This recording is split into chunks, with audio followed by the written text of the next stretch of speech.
Welcome to the Deep Dive. Today, we're really zeroing in on some fascinating theological sources. They focus on, spiritual seeking and divine love. Right. And our mission really is to unpack this central question, almost a paradox that comes up.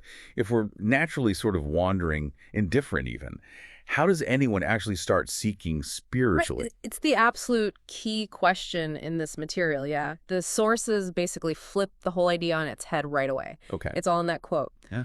Lord, who among us would seek you if you had not first loved us, sought us, and drawn us near? Ah.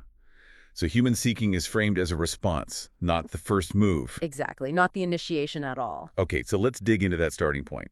What do these texts actually say about us before this divine pursuit kicks off? The language is, well, pretty blunt. It really is. We're called wanderers, lost sheep. But not like desperately lost, maybe. More like content in barren fields, as they put it. Precisely. And it's not just about being lost, it's deeper.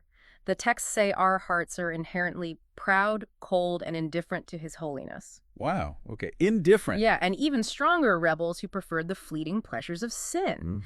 And the sources, they ground this firmly in Scripture, pointing to passages like, there is none that seeketh after God. Right, Romans 3.11. That's the one. So the argument is crystal clear. Any seeking we do is purely an echo. It's a reaction to God seeking us first. But hang on, if the heart is truly just, indifferent, cold, how does that mesh with the idea of free will? Do the sources suggest we have any say in that initial response? Or is it completely passive? That's a great point. It's nuanced. Yeah. The sources don't really deny the human response, the act of turning, Okay. but they locate the reason, the motivation entirely outside of us. The agency, the first step, belongs to the divine initiation. I see. It says God set his affection upon us way before we even thought about praying. Yeah. Even when we resisted, when the texts say souls were dead in sin, his mercy was already reaching out, still knocking upon the door, until his spirit breathed new life into us. It's all initiated by him.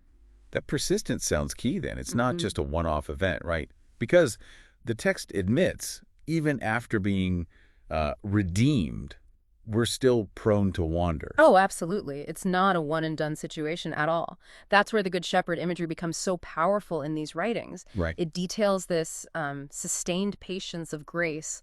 When we inevitably stumble, there's the rod for correction, for our own good, the text implies. But then there's the staff used to actively draw us close again. It's this purposeful, ongoing connection.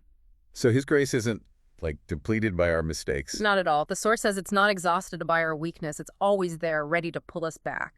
So given this relentless pursuit, this constant drawing, how are we supposed to respond? What's the ideal reaction according to these texts? Well, the source actually includes a prayer, urging the reader to ask, "Draw us close to you, Lord." Okay, so asking for help to draw near. Exactly. It emphasizes that actually getting closer depends entirely on his strength, not ours.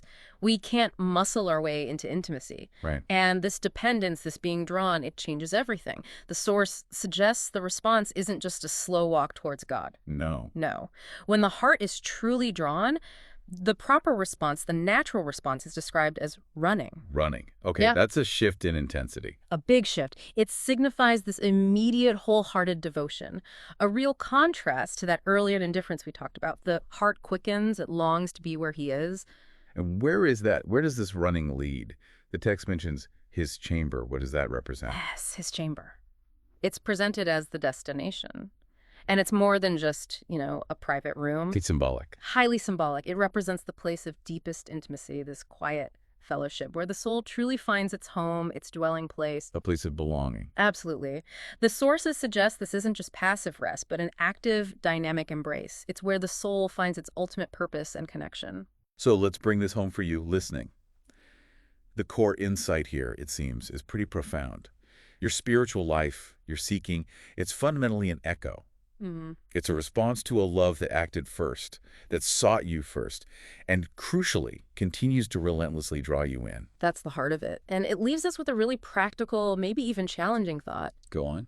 If the soul, once drawn, is meant to run swiftly, joyfully into this divine embrace, as the source puts it, well, you have to ask yourself honestly. What's holding me back? Exactly. What daily things, what distractions, what habits maybe are slowing you down? What stops your feet from running when you hear that call? That's something to really chew on.